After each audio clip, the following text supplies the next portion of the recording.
Welcome. Thanks so much for being here. Humans are storytelling animals. That is a famous quote from Walter Fisher, who in my field is known for first describing what we call the narrative paradigm. And the narrative paradigm tells us that we relate to each other and we understand one another because we tell each other stories, and we have stories in common even if we're just meeting. So I might tell you a story about a trip to the water park, or a graduation that meant a lot to me, or a time that I found $5. And immediately you will start thinking about those things in your own life, and suddenly we have a connection. And so I want to welcome you here tonight on behalf of the Frank Church Institute and the Frank Church Board and Monica Church and myself to this event. I am Dr. Sam Martin. I am the endowed chair for the Frank Church Institute here at Boise State. And we are so lucky to have a master storyteller here tonight to talk to us about our part of the country and how we came to believe some of the things that we believe and how they continue to form us today. I want to invite you before we start the evening. I want to invite you to a couple of things. I first want to, for those of you who don't know, this summer we're going to be celebrating Frank Church's 100th birthday. And so there'll be a big celebration happening in July. Look for details about that, but we would love to have as many people come out to that celebration as possible. There'll be events in the park, at the museum, opportunities to learn about who Frank Church was, to try to figure out how your own life narrative fits in with his life narrative, and just to hang out with fellow Idahoans and remember a great public servant. This event tonight we're holding in conjunction with the Frank Church Society. The Frank Church Society is a group of people who are very interested in democracy, deliberative democracy, and how we can all continue to build and contribute and protect and defend the democracy that means so much to us. And I want to invite you to stop by our website, or we have some cards that you can pick up, and I want to invite you to join the society and join us and take part in the effort that we're making to build a community of people here in Boise and Idaho and beyond that are thinking about important questions and doing what they can to make a difference. So with that, I am going to let you stop hearing from me and get ready to hear from the people you came to hear. And I want to bring up now our program, Todd Achilles, who helps us come up with these great programs. Todd is a newly appointed representative. He holds a master's in public administration from the University of Berkeley. He's soon to be my colleague at Boise State teaching classes, and he's an all-around terrific guy. So I just want to thank him for his help in doing this and ask him to come up. All right. Thank you, Dr. Martin.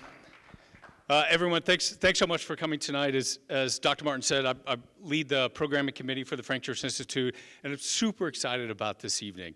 I've got the honor here to introduce two extraordinary scholars of the West. So Dr. Jenny Emery Davidson and Dr. Betsy Gaines Quammen, both who have PhDs and have written extensively about issues in the West. And I'm going to start first with Dr. Emery Davidson. She's a native of Twin Falls, earned a PhD from the University of Utah with a dissertation on contemporary Western memoir and the notion of home in the West. She came back to Twin to teach at CSI, and then 10 years ago took over as executive director of the community library in Ketchum, and has just transformed that institution as really, I think a leader in the state. And then our guest and author, Dr. Gaines Quammen. She's a historian, environmentalist, longtime Bozeman, Montana resident, which we all know is the second best college town in the West that begins with a B. But Betsy grew up in Cincinnati. She came to Montana over 30 years ago, was a backpacking guide, and she earned her PhD from Montana State, and her topic was on Mormon history and the roots of armed public land conflicts. And her first book is American Zion, Clive and Bundy, God, Public Lands in the West. It's a great read about that 2014 standoff, but an even better read is her second book, True West, that we'll talk about tonight.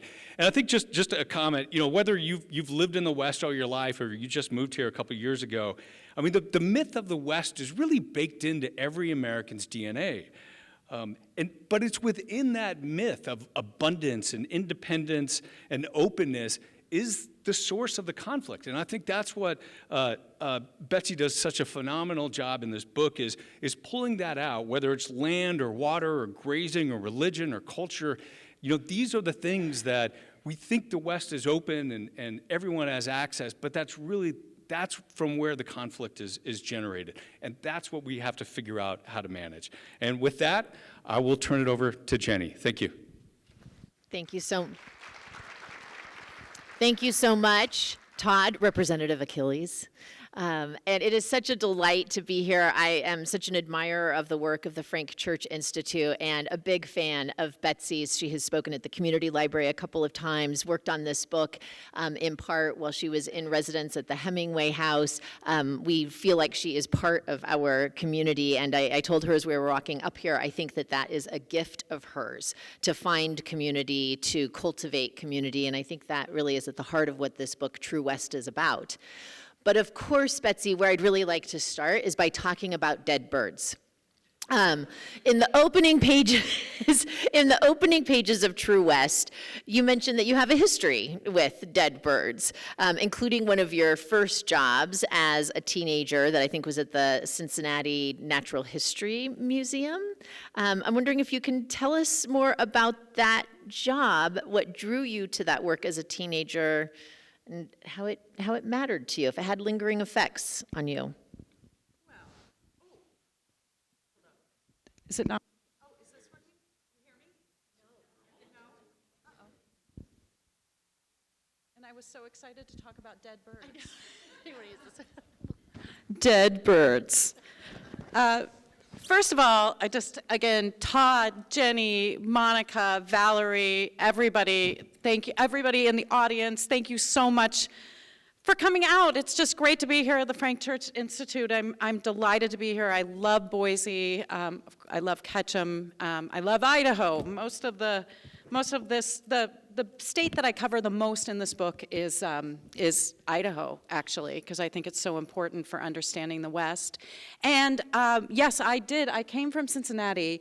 I had 2 experiences with dead birds. The first was when I was growing up, from the age of 8, I used to work at the Cincinnati Zoo. And when it would rain very hard, and it would in Cincinnati summers, it would start pouring down rain, and I would run as fast as I could to a mausoleum that had Martha the passenger pigeon. And I should say, she had died at the Cincinnati Zoo. Her body is actually at the Smithsonian. But I think it was my first experience understanding that this idea of endless abundance that we so affix to the West is a myth, because we saw the endless abundance of the passenger pigeon. It didn't exist. It wasn't real. And with the bison, we saw it out here, this idea of this never-ending resource. And extinction to me was a very big lesson in growing up, because I would spend time with Martha's ghost. I spent a lot of time by myself dripping wet in that mausoleum to Martha. The other dead bird experience, because we're talking about dead birds, is I grew up doing taxidermy. And I'm a dyslexic kid, and so there was something really important to me about working for the Natural History Museum and having something that I could fix on and work on, that, when I would read, words would jump around the page, but in working with these birds, that many of whom had slammed into windows, I began to cultivate a real love for the natural world, but also understand how fragile it was. Both of those examples. Just trade. Yeah.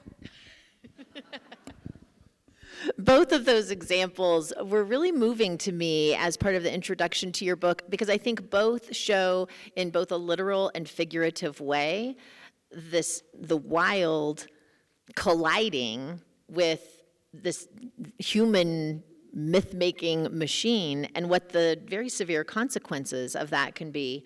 And I also think that your reference to that job, which I don't think I realized you were 8 when you were taxidermying, I think it provides an example that really resonates throughout the rest of the book about what does it mean to bring fearless curiosity and meticulous attention to a wild subject.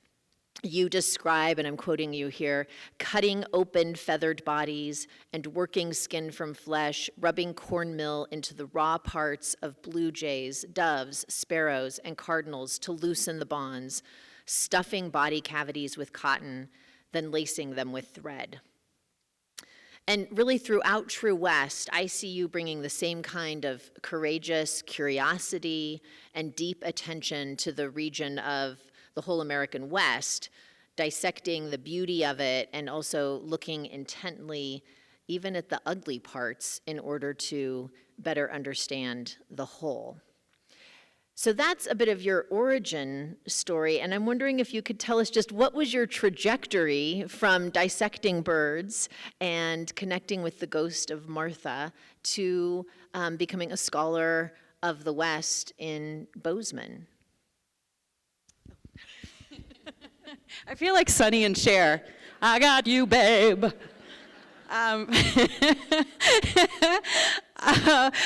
Okay, so that is a good question, which kind of brings me to the cover of my book. I grew up as a kid at the Cincinnati Zoo, learning to just absolutely love the outdoors. And I grew up playing with these dolls. The cover of my book are my actual dolls. My grandparents gave me Johnny and Jane West, and I grew up playing with them. In fact, they're in my basement right now, and they're kind of scary big dolls. So I hope my husband's okay while I'm gone. But in any case, I fell deeply in love with the West, and I also fell in love with the myth of Western wilderness. And I came out to the West to be a backpacking guide in my early 20s because I had this idea of the West as a big, giant, untrammeled wildlife habitat and places where people were not. And that was my, people have asked me over and over again, what myth did I have to confront? And my myth was that the West was an unpeopled land. It absolutely is not. It's a land that has been used since time immemorial by many different cultures and for generations and generations and generations. And so that was something that I needed to confront. But I also grew up going to Colorado when I was a kid and fell in love with the Rocky Mountains. I went to college at Colorado College, and I just stayed. I loved it, and I became ever more interested in conservation. Primarily, I started out my career as a conservationist. I got my master's degree in environmental policy from University of Montana, and I worked for a very long time on grizzly bears and on bull trout, which made me aware of Idaho and the Idaho natural resources and beautiful, beautiful lands and rivers. And I, from there, became really interested in why everybody wasn't just wanting to be a conservationist, why it just didn't, occur to them when I talked to people about how important wolves and bears and fish were. A kid from Cincinnati, I realized that, gosh, not everybody was as enthusiastic about them as I was. And I really began to think a lot about Western culture. And so that brought me to, I mean, it's kind of a strange story. I worked for many years with religious organizations trying to get them very involved in conservation and had some success. But then I became really interested in how Westerners perceived landscapes, both through religious points of view, and as Todd mentioned earlier, my dissertation was on Latter-day Saints' early settlement and how some of those ways of seeing land still influence land use issues here and battles. But then I also started to really think about how Westerners in general. There's so many different ways of seeing landscape. And in a way that sort of generated this whole idea of True West. What is a True West? Well, we all have our own versions of True West. And it really does, people depending on where they're coming from, what their livelihood is, what their politics is, that sort of determines what their True West is. I'm so compelled by that trajectory you described from falling in love with the wilderness and the myth of the wilderness in the West, from studying grizzlies and bull trout, and that actually leading you to also be a very astute observer and student of Western peoples and cultures and conflicting cultures, which does lead us into the project of True West. And we're talking here this evening just barely on the heels of the conclusion of the Idaho legislative session. The dust has not even settled. I work at a library. It was a contentious session, and your book in True West, I thought of it so much throughout the session as thinking, you could read this book as a primer to what is happening. Your book delves into confrontational politics around all kinds of very charged issues, from guns to the pandemic to wolves. And I want to discuss those investigations in a lot more detail in our conversation. But first, I want to ask you about something more overarching and a little more abstract, which is your tone in the book. Because the tone of this book could have been one of like unbridled fury, or it could have been elegiac and mournful, angry about what's happening or mournful about what is being lost. And there is anger in it, and there is sadness, but the dominant tone, I think, is really one of energetic curiosity and determined hope. It's plucky. And it's even funny at times, even as it is fierce in its attention to really severe disagreements and polarization in the West. And I think that's quite a feat. So I'm wondering, how did you think about and go about setting the tone for this book that wrestles with so many charged issues? Well, it wasn't always easy. I mean, that's the truth. And I started out the book feeling really angry because we all went through it. We went through a pandemic, and we were at home, and we weren't talking to people, and we were getting information from social media, and social media was getting increasingly vitriolic.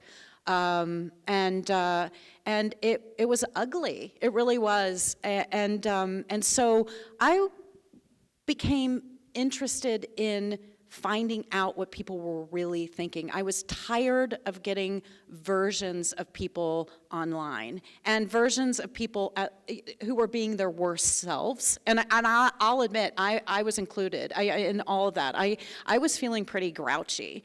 And so when I started to talk to people in rural communities in particular, I started to realize that a lot of And I'm not saying there's not polarization. There is quite a bit of polarization. But there were layers to it. And I want to talk a little bit about what gave me hope in Idaho, because I know today was such a heartbreaking day. When I first started writing about this book and sort of kind of thinking about how do I confront Western myths, especially Western myths that are becoming ever more toxic, I put out a tweet, back when it was called a tweet. Now it's X and it's a post or whatever. So I put out a tweet and I just said, can you bring me your stories? And I sort of talked about what I wanted to do. I'm talking about Western myths, I'm talking about polarization, I'm talking about misinformation. And I had a handful of folks from Idaho say, I really want to talk to you about what we're doing. And this was people who were involved in the Take Back Idaho movement, and they were conservative Republicans fighting back against extremism in Idaho. And it started to, it was a different story than I was hearing. I wasn't hearing about conservative Republicans fighting against extremists. And there were a couple of people that I talked to, Greg Graff in Idaho Falls, Krista Hazel in Coeur d'Alene, Alicia Abbott, she's with the Idaho 97. She's a Democrat.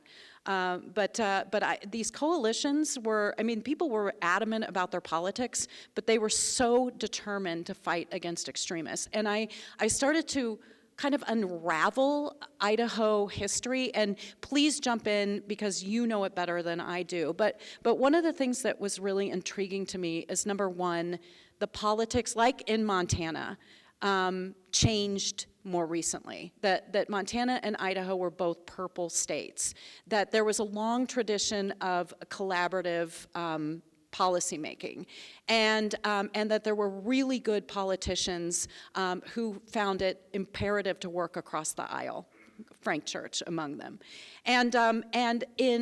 This is a history that I don't know if you all know the writer David Neiwart.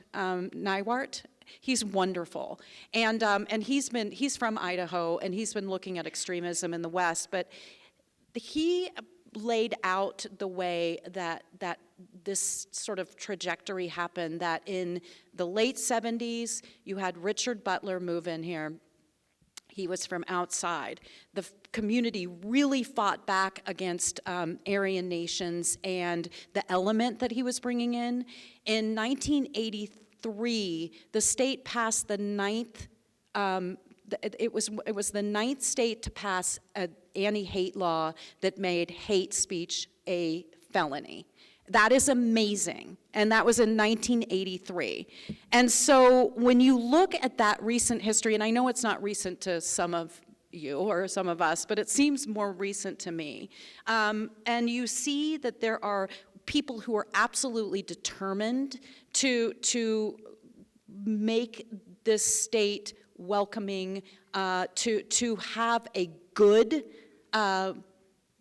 to be good, just to be decent, and to see that that's something that the state has fought over and over and over and over again, and then to see this most recent event happen in Coeur d'Alene with the University of Utah players, and the community did fight back against it, and they're continuing to fight back against the Idaho Freedom Foundation and some of the people involved in that group that are saying, prove it. Prove that they saw a racist comment. And I guess what I'm saying is, I believe that the raw elements are there in our populations and in our culture to fight back against extremism. I think extremism is having its moment right now. And yet there are people who are really dug into fighting it, and it isn't going to happen overnight. The extremism that we're seeing in Idaho is also happening in western Montana. And these are networks that go from the Pacific Northwest over to western Montana, and across the United States. It's not just something that the West is seeing. But I also believe that there is a history and that there is a determination to continue to fight it. And that made me hopeful, because I was meeting with people who were doing it. And it's different than what you read in the newspapers, and it's different than what you see in social media. I appreciate what you said about there are the raw elements. The raw elements are there for something different, and extremism is having its moment. I'm wondering if we could dissect a bit. Your book analyzes how this extremism takes a certain form because it is happening in the context of this terrain that is highly mythologized. Could you identify what are some of the myths? We heard Todd refer to the myth of abundance in the West, ironically because of, it's also arid land, but there's that sense of it as the promised land. You talked about the wilderness myth. What do you see as some of those powerful and oftentimes still defining myths of this region? Yeah, I think that like Montana, Idaho has drawn people who are seeking a place that, And I'm going to refer a little bit to Stuart Rhodes. Stuart Rhodes was living in Montana, and for those of you who are unfamiliar with him, he is the founder of the Oath Keepers. He was very involved with both the Battle of Bunkerville, which was the Bundy standoff in 2014, as well as the January 6th insurrection. And he moved to Montana because it was a place where he felt like he could disappear.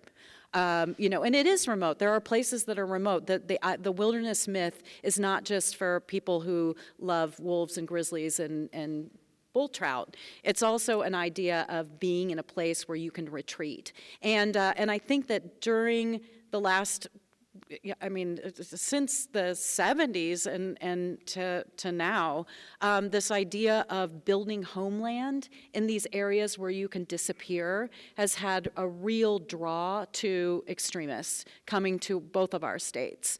And you've seen it in the Idaho Panhandle as well, I say, as western Montana. But there was the myth of homeland, this idea that's really sort of been amplified by the American Redoubt, which is this movement where people are believing that they can come and create like-minded communities and create, these homelands, this place where either they have refuge against the government and they can, dig in, and this will be the kind of front line of a battle, or there are many people who are religiously inclined who really think this is the time of the second coming. So they all want to be together and be in this Western homeland. So yes, it's the myth of wilderness. It's the myth of homeland. It is the myth of sort of a place of hyper liberty. That's another thing, like this idea that the West is somehow more free than other parts of the country. And in part, that's due to these libertarian beliefs, this kind of libertarian culture. But it's also been really manipulated to the point where people who embrace this ideology are so concerned with their own liberty and their sense of liberty that they compromise the liberty of others. And I think we're seeing that with women's health in Idaho right now. That their sense of what's right and wrong is so certain that they put other people in danger. One of the things that you talk about throughout the book is kind of a fear of ambiguity and a fear of nuance. And your last statement there about being so certain in certain beliefs contributing to this extremism, I was struck by that. Like, what does it mean to be able to be comfortable with uncertainty and mystery, and how necessary that might be to a community's resilience? Yeah, that kind of takes me to the first chapter, and I might just give a small anecdote. I say anecdote. I wish I had an anecdote. I don't, but I have a few anecdotes. I meet with a museum director it's the Glen Dive Dinosaur Museum, but it is a creation museum, and I take a tour with this very nice man, Robert Kanan, who is a biblical literalist. And I think this kind of gets to your point, where we have cultures that are very uncomfortable with nuance. We have, and these are fundamentalist cultures, Christian in this case, who do not want there to be any room for questions, that you are 100% with them. You do not question that the world is older than 6,000 years old.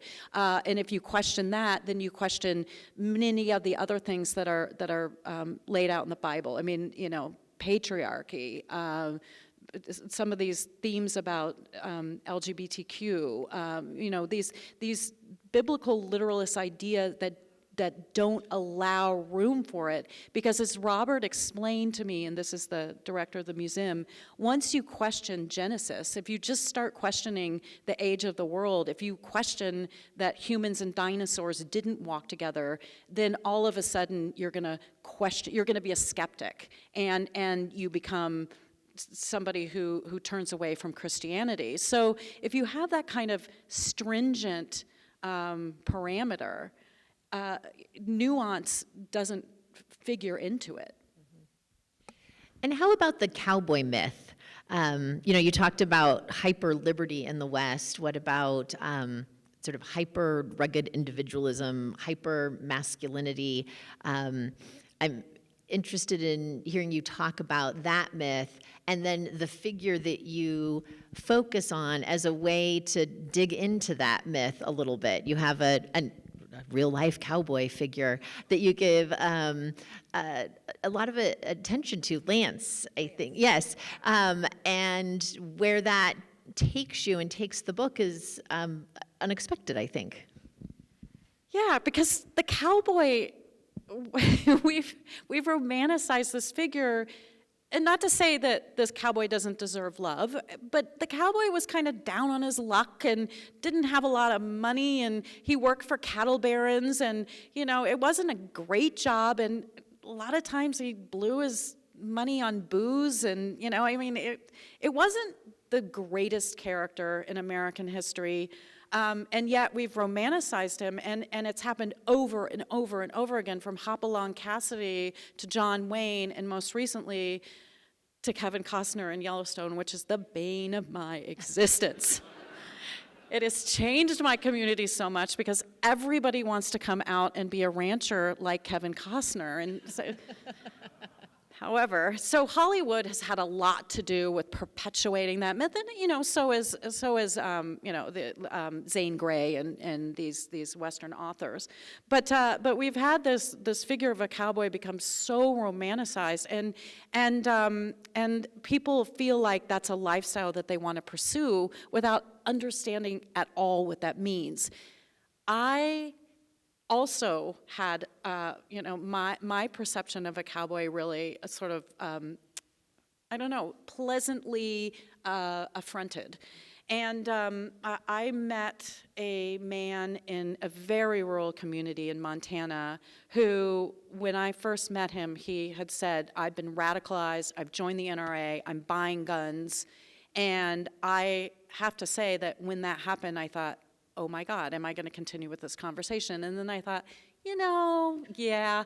I mean, I've talked to the Bundys, I've hung out with them, I've talked to them and interviewed them, and if I can talk to them, then I can talk to these guys. I want to hear what he has to say, or this particular man.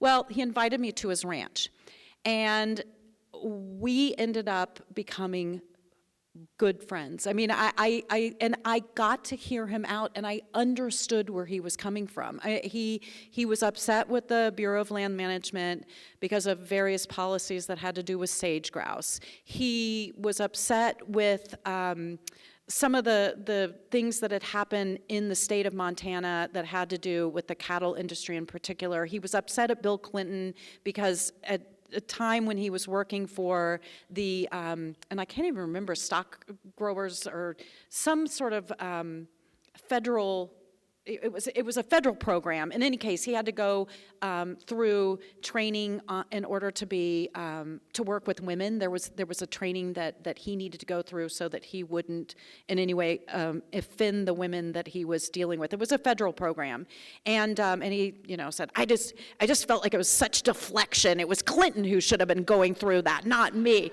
and so. But I ended up really liking him, and I understood, I think, more and more how difficult it is to be a rancher. It is not easy. You do not make very much money. He has a small family ranch, and it just gave me more sympathy, and it also allowed me to see the human in this realm, that it's really, as somebody, and again, this goes back to because I know I've told you the story, Jenny, that when I first met him, he said, well, I heard you wrote a book called American Zion, and I want to read it. And I happened to have a copy in the car, and I was really reluctant to give it to him. And so I I gave it to him, and and I knew that I was writing about the Bundys. I knew the Bundys don't represent all ranchers, just like the Bundys don't represent all LDS, even though they've used LDS ideology to validate their land use war.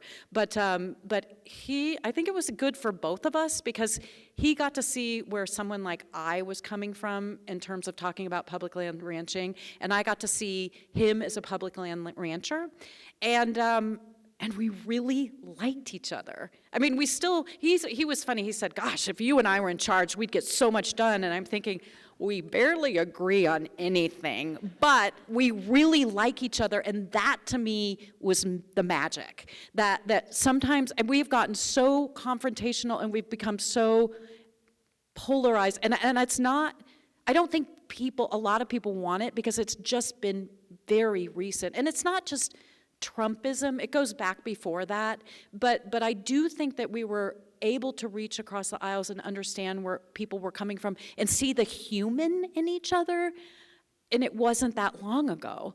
And Lance and I were able to do that and realize, I mean, and he even said, if I had not met you, I would have been scared of you.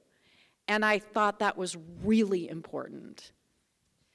You share some correspondence between you and Lance in the book, which is really, it's moving, and they provide some of those moments of determined hope, not sort of ethereal hope, and not overstated hope, but the hope that comes from one authentic conversation.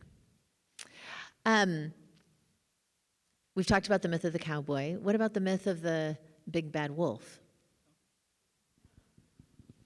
Yes, another tricky myth.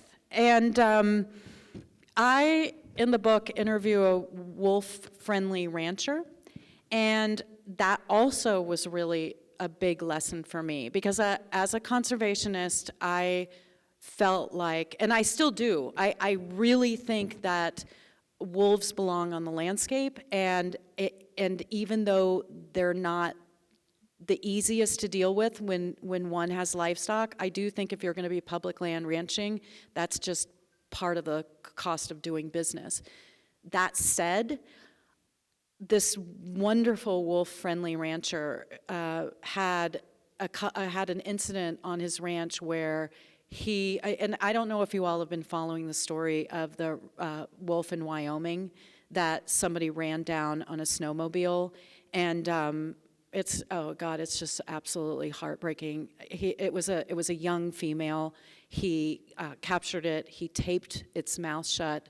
He brought her into a bar in Green River and took pictures with her while she was still alive, and then went and shot her. And in Wyoming, it's a $250 fine, not to kill a wolf, because that's not illegal, but to capture a wolf. And so this is something that it's crushing. And to see, I've been following it on social media, and to see the hatred that people have towards wolves, a lot of it due to the fact that it just is upsetting to people who are liberals. A lot of this glee over the death and torture of this wolf has to do with the fact that it upsets people like me. And so that is something that I write about in the book, the idea that wolves are vilified in part out of vindictiveness, but it also talks about how wolves are really hard on herds. And my friend, who was very committed to having wolves on his land, leased to a guy whose cattle were way down in weight, and so they had lived among the wolves the entire time, and they just couldn't gain the weight that the rancher needed, in order to sell them at a price that kept food on his table. I mean, the bottom line, it didn't make it, and he was very upset. But the cows were jittery when there were wolves there, and as I said, in this case, there were a couple of cows that had been attacked by wolves, and one of the ranch hands ran down a wolf on an ATV. And again, it was a heartbreaking incident, and I talk about it in the book as somebody who cares very much about wolves. But I also make the point that it's a lot easier to say, be a predator-friendly rancher than it is to actually do it and still be able to afford what you need to afford. So it gave me a lot of sympathy, but it also, at the end of the day, this landscape, it's wolf habitat. That was one of the places in your book where I felt the echoes from that early remembrance you shared of dissecting the birds that had collided with buildings. And here is another instance on an even larger scale of seeing these wild things collide with human structures and the violence of that. I'm wondering if and where you found the possibility for different kinds of myths to counter that big bad wolf myth that could promote a different kind of environmental ethos, maybe a more reciprocal way of belonging. And I thought of this quotation from Marilynne Robinson, who is a novelist, and well, she ended up writing a lot about Iowa. She started by writing Housekeeping about North Idaho, one of my all-time favorite novels. And she wrote in an essay, "From my memory and my experience, I conclude that the true abiding myth of the West is that there is an intense, continuous, and typically wordless conversation between attentive people and the landscape they inhabit, and that this can be the major business of a very rich life."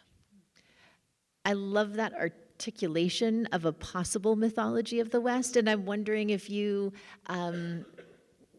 saw glimmers, if you have seen glimmers of that in your research. Yeah, I have become, because I wrote American Zion, I had a lot of ranchers reach out and say, we're not all like that. And so I have really become, I've been introduced by people, I've been introduced to, I'm yet to go and visit his ranch, but he is a guy from Idaho who is outside of Salmon, and I wish I could remember his name, who does wolf-friendly ranching and is really committed to it because it's the right thing to do. And maybe some of you know about him. His name has been passed over to me, and it's something that I'm really interested in following up on. And then there's a wonderful guy that is in the Big Hole area of Montana who took me on a tour of his ranch, and he's had wolverines, he's had wolves, he's had mountain lions, and he thrills in that. Again, there are ways to keep predators and cattle away from each other. It's not as easy, but it can be done. And then there are range riders. I don't know if you've seen the film The Range Rider. Have you? Oh, it's so great. And it's hard. It's not an easy way to go, but there are ways to do it and ways to honor the fact that this is wildlife habitat. And so I do think that if there's a commitment to this, and I talk about this in the book, that there are layers that come from this. It's not just economics, it's not just, sort of vindictiveness, but it's also this myth of dominion and the idea that we are the most important species and that our needs should trump all the needs of other species, and that it's our religious duty to subdue the earth. So I do spend a lot of time in these chapters. I weave this idea of biblical literalism throughout the book because I think it's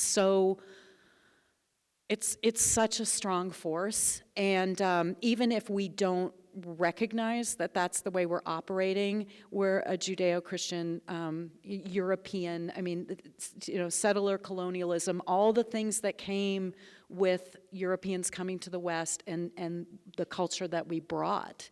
And then I talk about indigenous ways of seeing, which is very, very different. That's living collaboratively, or in conjunction with species.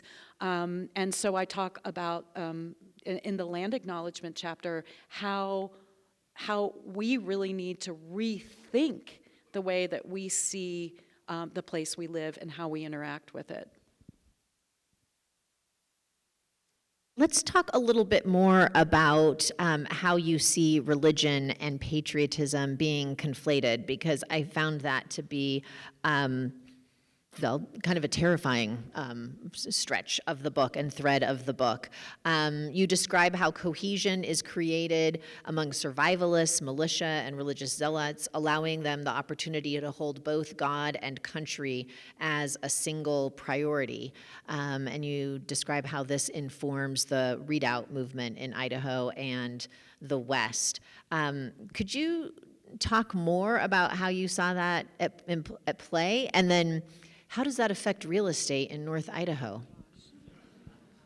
Yeah, that I thought was really interesting. This whole idea, this conflation of God and country. I mean, if you hold both in equal esteem, it gets around this whole idolatry issue, which is not good in the Bible. Like, you're not supposed to do that. But there's been this utter conflation of God and country, and I'm not sure. And again, some of you who study other places, I think that may be uniquely American. I think that we see that in terms of the different parties that are coalescing in North Idaho under this whole idea of the Redoubt, and so. Yeah, there's the God and Country Festival that I talk about, which is the Marble Country, and that's a very, very deep evangelical community that comes from some of the Richard Butler culture as well, and they're over in Washington, but they have deep ties with North Idaho.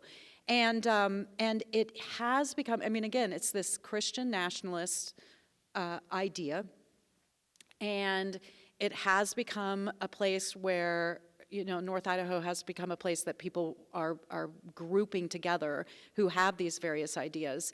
And there are real estate agents that will only sell to people who embrace these ideologies.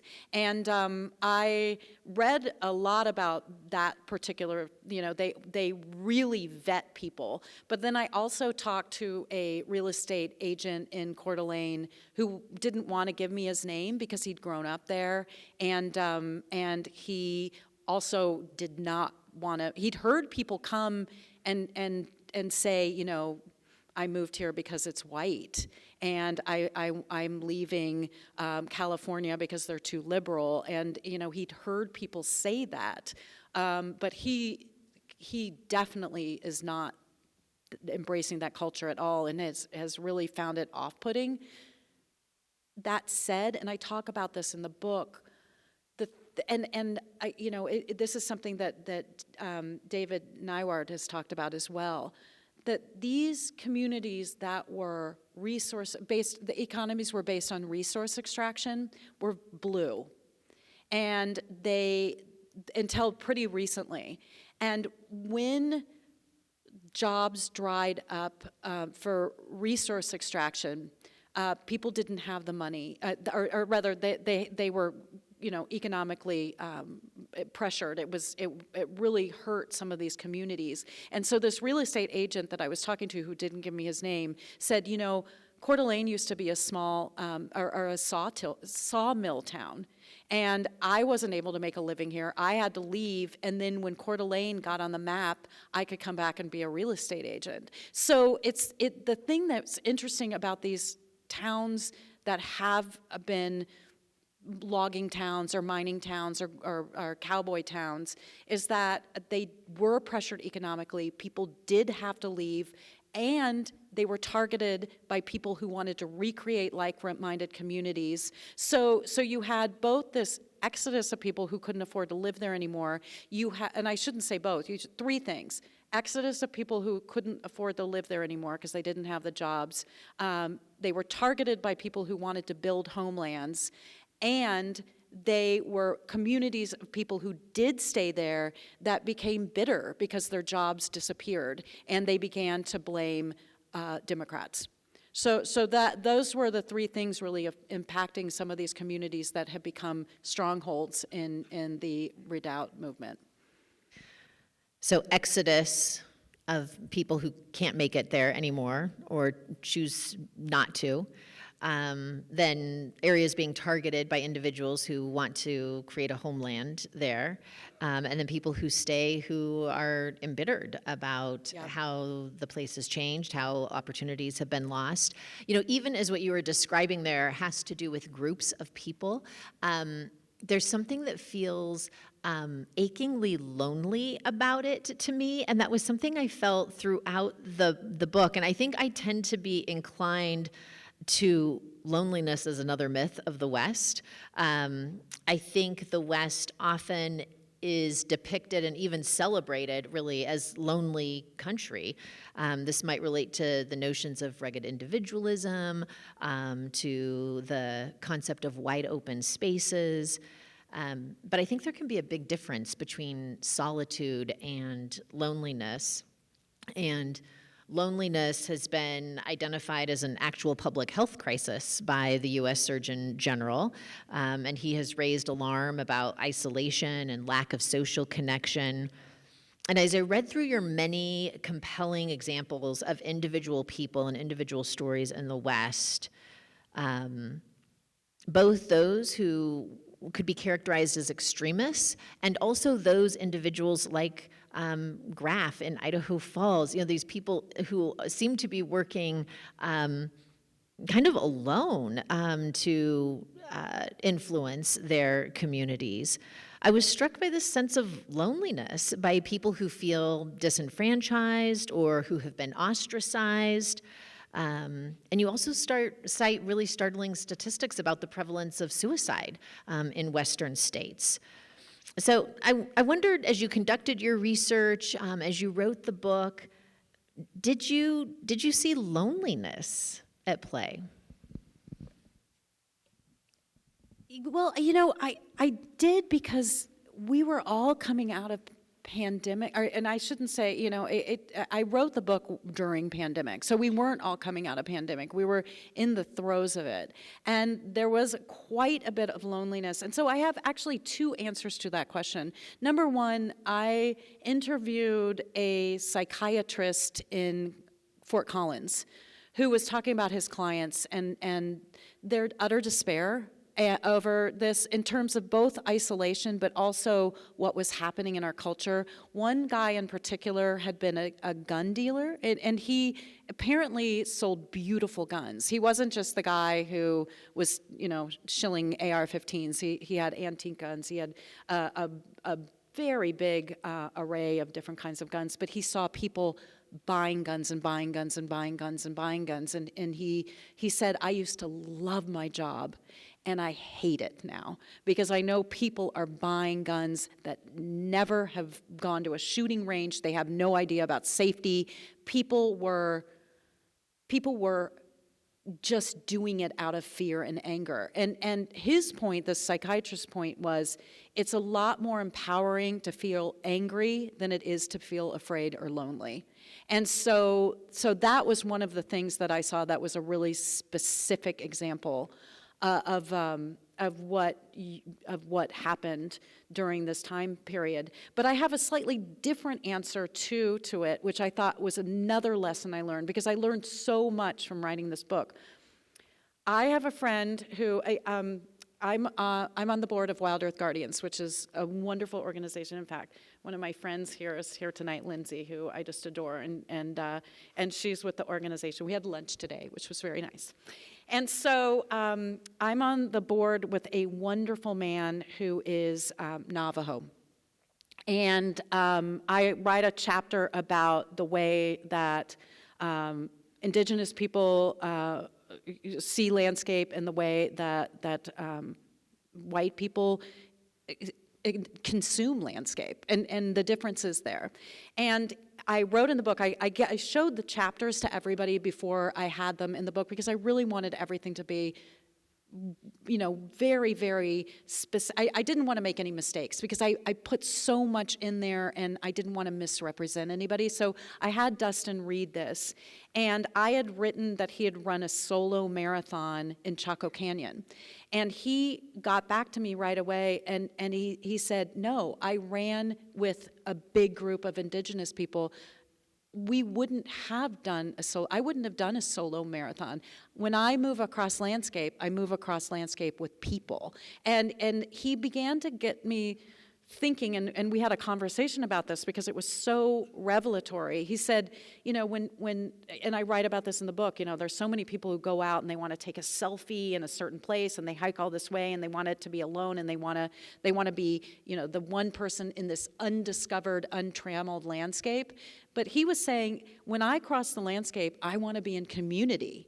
I want to be with people. And it's a very different way of utilizing, and I shouldn't even say utilizing, but crossing landscape, that we do value being alone. We do value solitude, and I know that solitude is different than loneliness, so I wanted to use those two examples. But the fact that, you know, here he was as a Navajo man saying, when I go out into Chaco Canyon, I'm gathering, I'm with community, and I just loved that. I love that too, the notion of gathering community as you cross the landscape. And it makes me think of a quotation from Wallace Stegner, who I think your book, True West, is so great to have in conversation with many of Wallace Stegner's essays. And this is a quote that comes from his essay called Living Dry. And he writes, "The American community, especially in the West, is an overnight camp. American individualism, much celebrated and cherished, has developed without its essential corrective, which is belonging. Freedom, when found, can turn out to be airless and unsustaining. Especially in the West, what we have instead of place is space. Place is more than half memory, shared memory. Rarely do Westerners stay long enough at one stop to share much of anything." And I really like how he raised the term belonging there. And I think that also is a lot of what your book is about. It's about people casting around for belonging. And they might find it in an online group. They might find it in their small town. They might find it in an unlikely scholar who comes to visit their ranch. But what do you think about that notion of belonging? Oh my gosh, that had me thinking. First of all, that quote is beautiful, and Wallace Stegner just is an extraordinary writer. I think belonging is so important, and it got us in a weird spot while we were kind of sheltering in place. I think that some of us who got lonely wanted to go and well, let me think about that a little bit. I think that some of us who were lonely decided that they would start going down rabbit holes and got into some really, really dangerous. I talked to a woman who is a full-on QAnon, and for those of you who know QAnon, it's a conspiracy theory that liberals are bathing in blood and that there's child trafficking and pedophilia among Democrats and Hollywood stars.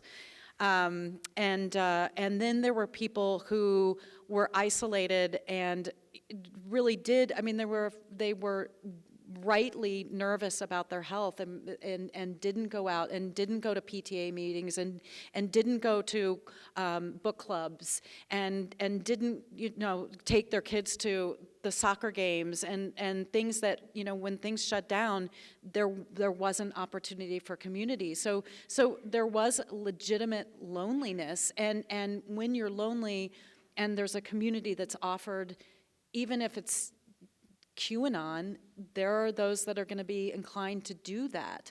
But the other piece of it, as we came out of COVID, and we did get more in proximity with people, I think there were a lot of people who were very eager to see what could start to happen in their communities. I went to a number of school board meetings, and this goes back to what's happening with the book ban in Idaho. We saw at our school board meetings people who were legitimately excited to get involved and really wanted to have good, productive dialogues, and then people who had been, during COVID, quite indoctrinated by various disinformation, misinformation. So it was a weird and wobbly way to get back into community because people were bringing ideas that they had maybe not held before pandemic, and then because they were getting all their information on social media, they were all of a sudden, raising pitchforks. And so community was strange to sort of find our way back in it, but it became ever more important. And when you talk about Greg, I mean, Greg, he was fighting and networking with people across the state. Alicia was, Mike Satz, who was here in Boise, who started the Idaho 97. There was a real passion about going out and really busting myths, really going after, he called it misinformation, disinformation, and low information. And so there were people who were really trying to get back into healthy dialogue and community amidst this 2-year period of people being indoctrinated. To continue to use that metaphor that you set up from the beginning of the book, I mean, there is this collision of Western myths with the pandemic that yields something unforeseen, I think. Yeah, and we're dealing with it now. I know we want to take questions from the audience as well. I have a couple of more that I'll ask as those are coming forward. As you were talking about your friend Dustin, Yes. You describe him, among other people and stories, in the chapter, one of the latter chapters of the book, that's titled Acknowledgement. And this chapter does a number of things. It both wrestles with the debate around land acknowledgements, which I found really helpful, how you talked through that, and I'm wondering if you might do so a little bit more now. And I also think it works to chart action steps, like, okay, is acknowledgement beyond the specific, or in addition to the specific instance of land acknowledgements, actually a concrete thing that we can do toward a greater sense of belonging and civic participation? This has been really interesting, because this is something I'm now involved with a few groups that they do land acknowledgements. And for those of you unfamiliar with land acknowledgement, it's at the beginning of, say, a meeting or a class or a gathering. You would say, I acknowledge that in Montana, I'm on the land of the Blackfeet, the Crow, the Assiniboine, the Sioux, let's see, there are lots, the Flathead, the Salish, the Kootenai, the Crow, and then, I want to acknowledge them and their ancestors. I want to acknowledge that they have taken care of the land for generations and generations, and that we're here on the land that they have taken care of us tonight, or whatever. And so there was a debate, because I have a friend who is Little Shell Chippewa, who said this is performative, it's just white people shenanigans, it doesn't mean anything, and then this dialogue started with, is it even worth doing a land acknowledgement, or is it just kind of lip service? But it started to get even more interesting in I talked to a Northern Cheyenne, I talked to my friend Chris, and Dustin I had conversations with as well about land acknowledgements. And now, and this is Wild Earth Guardians too, I feel so fortunate to be on this board for a number of different reasons, but the fact that now when we do land acknowledgements, we talk about who we're acknowledging, and then we talk about various treaties, various issues of sovereignty. We talk about, pieces of history. So it's not just a land acknowledgement. We really hear about the people who live there. And their history and specific ways that the land was taken, and their situation now. And then we talk about Native resistance and some of the ways that we've talked quite about the pipeline, and we've talked about sacred sites that are now threatened. We talked about Oak Flats, the Apache sacred land, and our conversation has gotten so much more specific. And there are other organizations that now are saying that with every meeting, if there are funders or if it's a fundraiser, a percentage of that fund is going to go to a specific tribe doing a project. And so I think it's been a conversation starter, and I think that at the beginning I was really trying to understand where people were coming from and what it actually meant, and I felt after doing it that it really is a conversation starter, and it's a good way to dig in. And even Chris Latre, who's now the poet laureate of Montana, who's wonderful. He's Little Shell Chippewa. His book is coming out, Becoming Little Shell, this summer. But even he's conceded a little bit that, if it's done, if we honor the ancestors and we're focusing on specifics rather than just somebody Googling it 5 minutes before a program, then it can have merit. I think that's a really interesting way to think about a land acknowledgement as a start to a conversation and as a way to get a lot more specific and to be increasingly place-based. So I'm going to turn to a question from the audience that actually is sort of the opposite of that, asking, the West has not traditionally taken policy prescriptions from other parts of the country. So instead of becoming increasingly place-based, taking prescriptions for policy from other parts of the country. Why do you think Idaho and others are now willing to follow the lead of states like Florida?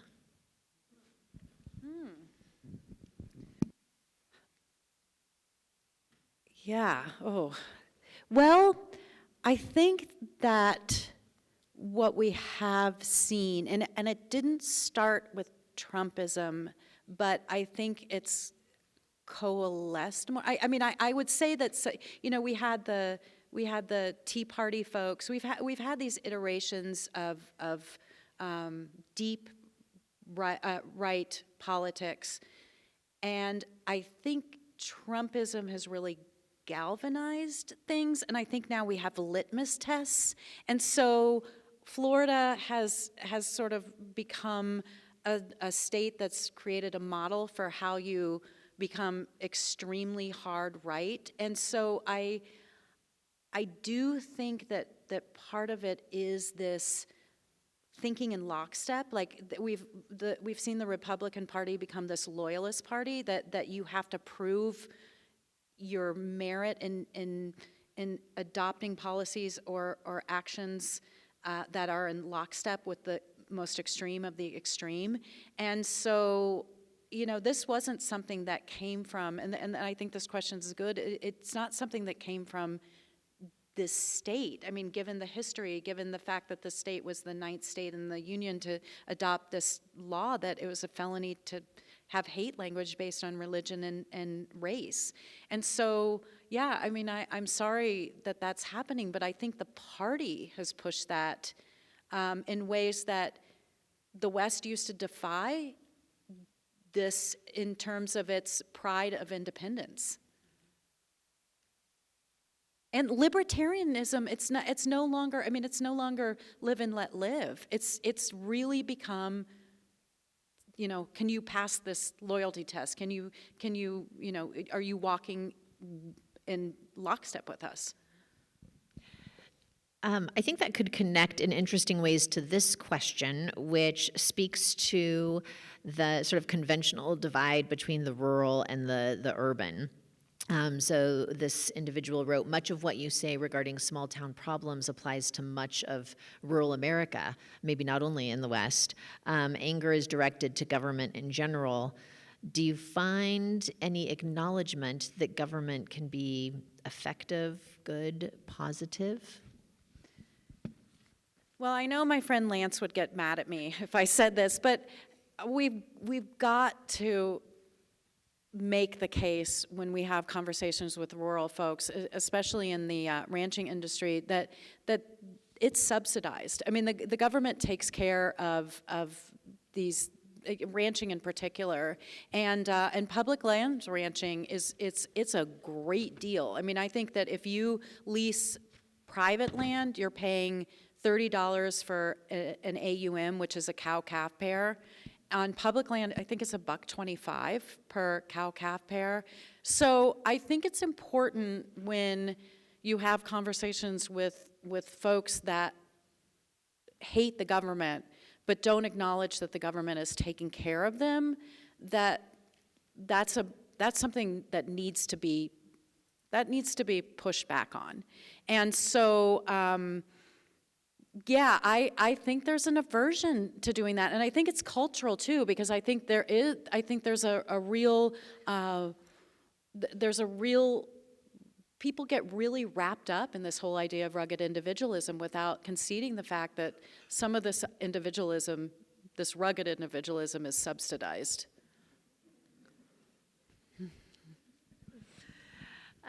We have time for just a couple more Okay. questions, and there are some about the research, the research process itself. So this individual asked, "Did you ever feel unsafe during your research?" You know, I really didn't, and I wonder if, and I've thought about this before. I mean, I think that as a white woman going into some of these communities, I was seen as, I wasn't threatening. I genuinely am interested in people. I didn't go in saying, well, I voted for Joe Biden and I'm gonna tell you why. I mean, I went in genuinely curious about where people were coming from. And I think I benefited from just looking the way I do, but also I really think people were dying to talk. I mean, people had been cooped up, they had not been talking to each other, and to go in and say, tell me a little bit about you, people loved it. I mean, they absolutely loved it, and so I was lucky that I came at that time too, because I don't think people were as defensive. I'm now working on another book, and I'm working on issues that are a little touchy, not as touchy as this book, but I found that even though everybody's been amazing, that people are a little less willing to just, they want somebody to vouch for you a little bit more than they did when I wrote this book. That said, everybody I met was a friend of a friend of a friend of a friend. I didn't really cold call anybody except when I did that Twitter, hey, does anybody have any stories? And met people through that. But I think people were game to talk, and I was a willing listener. We have a number of people asking for advice.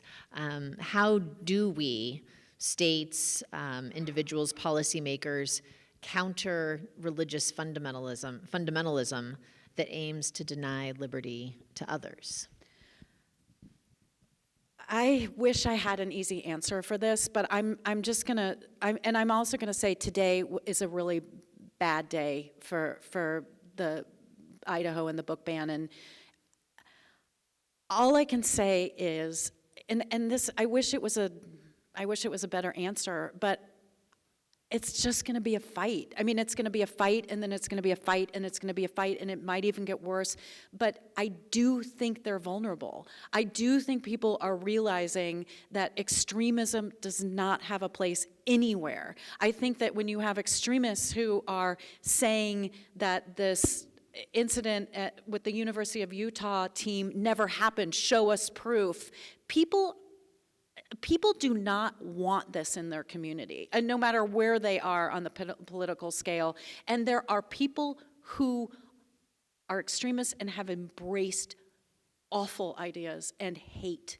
And when we recognize that as communities, no matter how much they've dug in, and in North Idaho, this has been something that's been going on. I mean, as I said, it was Richard Butler, and then the next iteration when Brent Regan moved in, and there was a guy before him, Bob Peterson, I believe, who had a kind of a pre-Idaho Freedom Foundation. But they've been at this for that long, and the community fought back against it when it was Richard Butler and the Ruby Ridge incident, and I think it's seeped in a way that is going to be more difficult, but it is going to require determination and adamancy, and it is easy to get discouraged. I mean, today, as I said, today is a really hard day. It's really hard to see what's happening with women's health. It's really hard to see the doctors leaving Idaho. It's really easy to say, I want to go too. And I get that, but I also think that the only way we can do it is to be determined and to continue to relationship build and to continue to combat misinformation and to continue to have community ties where people are going to want to fight this stuff. No, as I said, no matter where they are on the political spectrum. And I think it's possible. It's just right now a tough time. And it's also not the end, right? No. And that's how I think you make a very interesting rhetorical move at the end of your book. You said, instead of giving you a conclusion, I am inviting you into community. And your coda is called Last Voices. And it's really kind of a symphony of vignettes of lots of different people.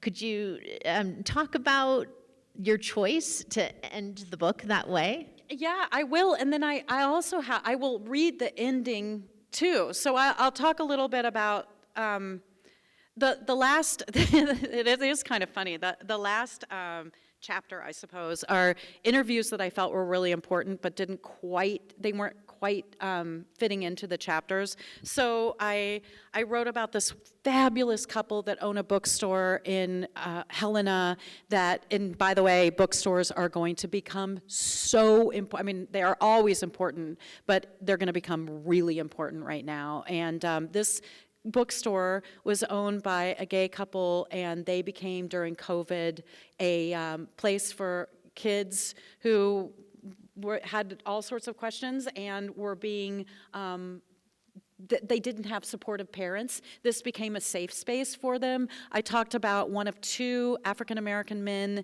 living in a tiny town in Montana. He went to Montana because he thought he was going to be safe from COVID. Come to find out, nobody in town wanted to get vaccinated. And so, so I have all these wonderful stories of people who had impressions of the West that either were, they were defied or they were creating, they were pushing back on existing myths. So it's just a patchwork of cool stories. But I'm going to end with, is that okay? With a final paragraph, because I couldn't toss out the stories at the end. I just had to put them in. So I do have some fun ones. But here is the last chapter, which I think kind of sums up what we've been talking about tonight. I'm sorry, the last paragraph. I will not read you the last chapter. It's a little lengthy. Okay, let's see. Americans like me living west of the 100th meridian may live in a Western myth museum, though we ourselves are not displays. We are not fixed. We are not stuffed, mute, or unmoving. We are able to communicate and take action. Myths can be examined, understood, but never quite sidestepped in a place seeped in them. We live with them. Truths can be found in the stories and perspectives of others. Falsehoods can be challenged with civil debate, while rapport can be created among those with differing ideas. As I've watched what has happened, politics mired in partisan gridlock, amoral politicians winning primaries, social media platforms pandering to the grubbiest of trolls, education programs bereft of fundings and support, I've felt discouraged. But we can't count on righting any of this if we remain politically and culturally isolated. In building connections and confronting our own blind sides, we might escape the boundaries foisted on us by those who, like us, sequestered and spitting mad. We're in this together as Westerners and as Americans, no matter our political views. In the midst of innumerable concerns, we have no choice but to face them together. No, we didn't step aboard Noah's Ark 6,000 years ago, but nonetheless, here we are, stuck in the same boat. To keep afloat, we are going to need one another.